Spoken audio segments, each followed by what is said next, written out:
नमस्कार। देखिए, आज बात करते हैं ज़्यादातर बात करते हैं कांग्रेस और ऑपोज़िशन पे, जो इंडिया अलायंस, ठीक है?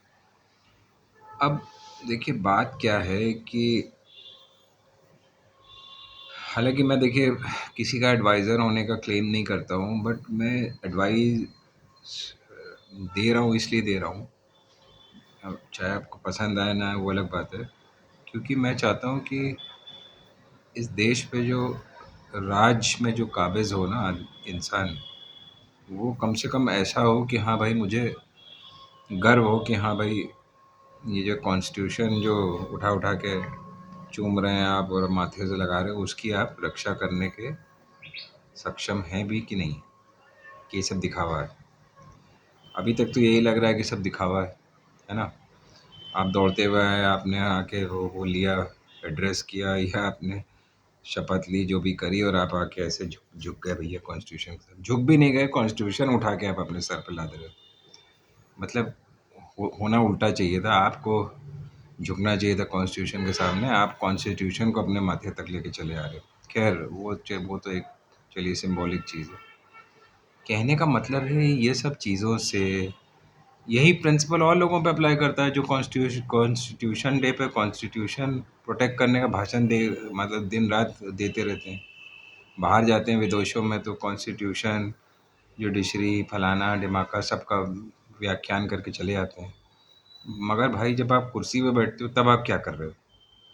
बात तो उसकी हो रही है ना। अल्टीमेटली हमारे जैसे और बाकी लोगों को, हम और आपको क्या चीज़ अफेक्ट करती है? जो डिसीजन आप कुर्सी पे लेते हो, और मैं कोई जुडिशियल डिसीजन की बात नहीं कर रहा हूँ, जो एग्जीक्यूटिव डिसीजंस भी होते हैं, जो पार्लियामेंट में डिसीजंस होते हैं, बिना डिस्कशन के बिल्स जो थोपे जा रहे हैं अभी अभी तक, अब अभी भी मुझे नहीं लगता कोई ज़्यादा चेंज होने वाला है अगर स्पीकर वही वही बना दिया गया तो, या कोई भी बनाया वो रहेगा तो पपेट ही। तो वहाँ फिर वही से सिलसिला चालू हो जाएगा।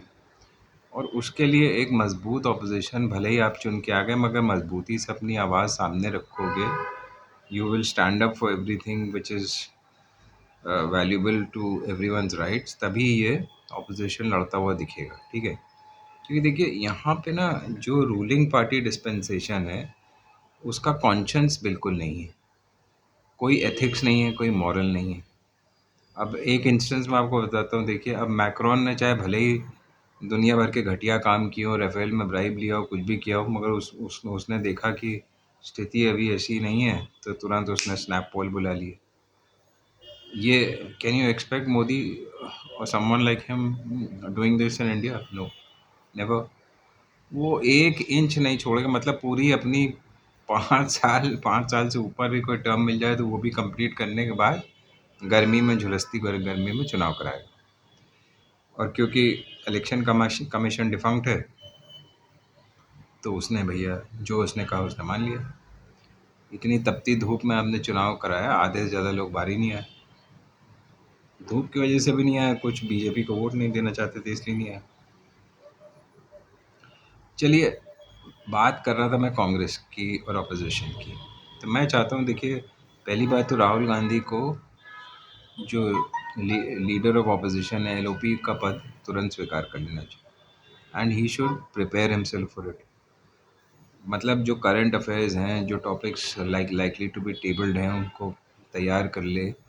अब रोज़ रोज़ तो चांस मिलता नहीं है, मगर जब भी मिले it should be absolutely physically and mentally prepared for it, है ना? ताकि ये मुद्दे, उसके अलावा भी जो मुद्दे उठाए, क्योंकि देखिए एक लीडर ऑफ ऑपोजिशन जो होता है वो फोकस में रहता है इसलिए क्योंकि वो मुद्दे लोगों के उठाता है पुरजोर तरीके से, राइट? अब वो एलओपी का पद इसलिए नहीं लेंगे राहुल गांधी की उनको कार चाहिए या उनको बंगला चाहिए, वो सब तो ऑलरेडी मिला ही हुआ, पर्क्स की कोई वो नहीं है। मगर इसलिए चाहिए कि लोगों की पुरजोर आवाज़ उठा पाएंगे, बन सकेंगे, ऑलरेडी सड़क पे बन गए, पार्लियामेंट में भी बन जाएंगे, ठीक है? दूसरी बात मैं चाहता हूँ कि एक शैडो पार्लियामेंट बनना चाहिए, इन द सेंस कि शैडो मतलब जो इनके गवर्नमेंट है वो बननी चाहिए। उससे मेरा मतलब ये है कि जैसे जो जिस पार्टी में भी, आपकी पार्टी कांग्रेस में, बाकी पार्टी में जो अच्छे वक्ता हैं, जो वेल वर्स्ड हैं, मतलब करंट टॉपिक्स में जिस टॉपिक पे ज़्यादा वेल वर्स्ड हैं, जो फाइनेंस में ज़्यादा वेल वर्स्ड हैं, उसको फाइनेंस के लिए, मतलब ऐसा नहीं कि एक ही आदमी को, 2-3 को दे दीजिए ज़िम्मेदारी कि भैया जब कोई फाइनेंस की बात होगी या कोई फाइनेंस का बिल होगा या कोई बात होगी तो उस पे वो लोग, उनको प्रेफ़रेंस दिया जाए जवाब देने के लिए।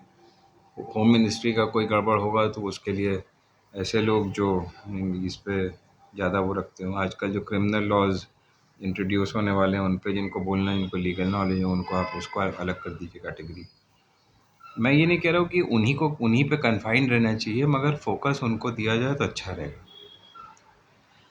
तो इस टाइप से आप जो है विपक्ष की आवाज़ मजबूती से सामने रख सकते हैं, क्योंकि देखिए रिफ रैफ बोलने वाले तो बहुत मिल जाएंगे, मगर जो मजबूती से अपनी बात दिल से रखें, जैसे डिबेट्स में जो ये जो टीवी पे मतलब डिबेट्स होते रहते हैं, हालांकि उनकी कोई वक़्त है नहीं, आजकल टीवी वालों ने बर्बाद कर दिया है। मगर जो पार्लियामेंट में डिबेट्स होते हैं उनका स्तर आप बढ़ाना चाहते हैं तो ये आपको कदम उठाने पे सोचना चाहिए।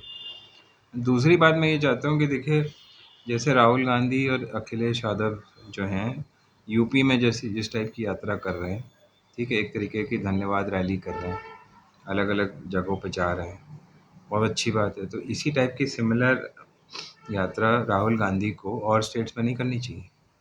ख़ासकर जहाँ पे अभी चुनाव होने वाले हैं और जहाँ कांग्रेस की अच्छी चांसेस हैं, और नहीं भी हैं तब भी। क्योंकि देखिए जब आप जाएँगे, सड़क पे जाएँगे, लोगों से मिलेंगे, और मैं वहाँ पे बैठने को, सड़क पर मतलब बैठने को नहीं कह रहा हूँ कि आप जाके वहाँ पे 15 दिन के लिए, आप जाइए कुछ-कुछ जगहों पे, जैसे रैली निकालिए और चले आइए। फिर आप चले जाइए कुछ-कुछ दिनों बाद, 1-2 दिन बाद या 3 दिन बाद। जब-जब आपको पार्लियामेंट से फुर्सत मिले, पार्लियामेंट ऐसा तो है नहीं कि हमेशा चलती रहती है। आप जाइए, धन्यवाद रैली निकालिए, वहाँ पे लोगों को एड्रेस करिए, बताइए कि भाई ये हमारे प्रोग्राम्स थे, आपने हमें वोट दिया इन प्रोग्राम्स को सामने रख कर के, बहुत अच्छी बात है। मगर किन्हीं वजहों से जो सबके सामने है, और हम नहीं सरकार बना पाए अभी फ़िलहाल, और मगर ये जो हमारे एजेंडा है वो हम बिल्कुल सामने रख के चल रहे हैं, और जैसे ही हमें मौका मिलेगा हम उसको सामने ले आएँगे, सरकार बनाएँगे और ये पूरा करेंगे। तो ये सब आप जब लोगों को एहसास दिलाएँगे कि भैया उनका वोट जो है वेस्ट नहीं गया, तभी आपके आगे चांसेस भी बन जाएँगे और ब्राइट हो जाएँगे। क्योंकि देखिए लोग चेंज बहुत बुरी तरह चाह रहे थे। इससे ही पता चलता है कि ऑपोज़िशन का कंबाइंड का और ये जो एनडीए है, इनका वोट डिफरेंस सिर्फ़ डेढ़ डेढ़ पौने 2% वोट है, व्हिच इज़ नथिंग, और इतनी मैनिपुलेशंस के बाद। अच्छा, तीसरी बात ये है कि जहाँ-जहाँ धांधली हुई है, मैंने मतलब मैनिपुलेशंस हुए हैं, जहाँ वोट काउंट गड़बड़ है, उसको जो है आपको तुरंत जो है, क्योंकि अब सुप्रीम कोर्ट की जजमेंट के तहत भी एक ऑप्शन है कि आप उसको चैलेंज कर सकते हैं। तो भैया जो-जो कैंडिडेट्स इन्वॉल्व्ड हैं उनसे कहिए चैलेंज करें। मेरी समझ में नहीं आ रहा कि इसमें इसमें इंडिविजुअली सुप्रीम कोर्ट जाने की ज़रूरत नहीं है सबको। उसको इलेक्शन कमीशन के सामने चैलेंज करिए, जैसे मैंने लास्ट वीडियो में भी कहा था, उसका खर्चा पानी जमा करिए और उसका वो रिकाउंट कराएँगे, और उसका जो मतलब मिलान कराएँगे ईवीएम से और वीवीपैट से, सब दूध का दूध, पानी का पानी हो जाएगा। तो ये सब बहुत ज़रूरी कराना, ठीक है। चौथी बात ये है कि जहाँ-जहाँ कांग्रेस रूल्ड स्टेट्स हैं, जहाँ अपोज़िशन रूल्ड स्टेट्स हैं, वहाँ पे इनको स्टेप अप करना चाहिए अपना काम धंधा। मतलब एक ख़ासकर कांग्रेस की मैं बात कर रहा हूँ, जैसे कर्नाटका है, तेलंगाना है। देखिए वहाँ पे आप एक एजेंडा लेके चलिए 100 दिन का, और अपने मिनिस्टर्स को, चीफ मिनिस्टर्स और जो भी हैं, क्योंकि मैं देख रहा हूँ कि कर्नाटका में भी ये लोग जैसे ही पावर में आते हैं ना, ये लोग बिल्कुल हवा में उड़ने लगते हैं। ये नहीं होना चाहिए। वैसे ही रहो जैसे पहले थे। क्योंकि देखो जनता को लात मारने में टाइम नहीं लगता, और यही देखिए कांग्रेस के साथ हुआ अभी। मतलब अभी कितना मुश्किल से 6-7 महीने हुए हैं सरकार बने वहाँ पे, साल भर हुआ होगा, और देख लीजिए सीटें उनकी लोकसभा में जो है उस हिसाब से नहीं है जिस हिसाब से आनी चाहिए। अब इसमें यही है कि आपस में मिनिस्टर्स में तालमेल नहीं है, कोई कुछ बक रहा है, कोई कुछ बक रहा है, दुनिया भर के गलत डिसीजंस ले लिए, उसकी वजह से हो रहा है। तो एक होना चाहिए कि आपस में पहले तालमेल करिए, फिर मुँह मुँह खोलिए, ठीक है? और जो काम राहुल गांधी या खड़गे जो हैं, जो भी अलॉट करते हैं, जो पब्लिक से रिलेटेड है, वो तुरंत एक टाइम लिमिट दे देना चाहिए, महीना 15 दिन, जो भी, ज़्यादा टाइम लिमिट मत दीजिए, नहीं तो सो जाते हैं ये लोग। उनसे कहिए पूरा करें, और आप फिर जाके उसको चेक करिए पूरा हुआ कि नहीं हुआ। कर्नाटका पे ज़्यादा जोर दे रहा हूँ क्योंकि मैं देख रहा हूँ कि वहीं वहीं पे ज़्यादा जो है ढीला अप्रोच है। अभी उस दिन मैं वो डीके शिव कुमार को सुन रहा था, पता नहीं वो तो हवा में उड़ते हुए चला आ रहा है। Although he is a very good leader, भैया थोड़ा सा ज़मीन पे रहो ना। प्रॉब्लम ये है कि आपको वहाँ पे अपनी शेखी नहीं दिखानी है। You have to prove your work. How do you prove your work?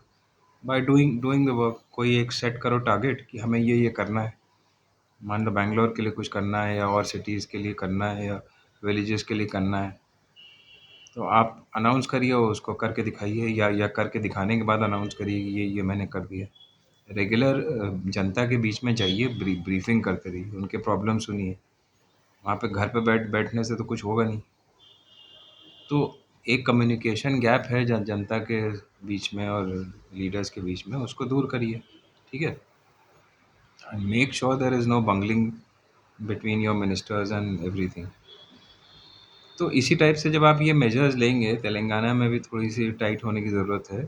हालांकि वहाँ का चीफ मिनिस्टर सही है, बट बाकी लोगों को भी स्टेप अप करके ट्राई करना चाहिए। तो जहाँ जहाँ देखिए, जैसे हरियाणा में चुनाव होने वाला है, झारखंड में है, झारखंड में थोड़ी सी और वो करने की ज़रूरत है कि वहाँ पे भी सीट नहीं मिली, कम मिली। तो ये एक परसेप्शन लोगों में बिल्डअप हो जाता है ना, तो गलत परसेप्शन चला जाता है। तो ये सब दूर करिए, काम करिए, वहाँ पे अपने संगठन को मजबूत करिए, और वहाँ पे भी वो निकालिए जो भी यात्रा आपको निकालनी है, धन्यवाद यात्रा। तो और अपने वोट बढ़ाने की कोशिश करिए। जो आप लोगों से मिलेंगे, उनसे अपना दुख दर्द साझा करेंगे, उनका दुख दर्द सुनेंगे, तो भैया अपने आप ही लोग आपकी तरफ अट्रैक्ट होंगे।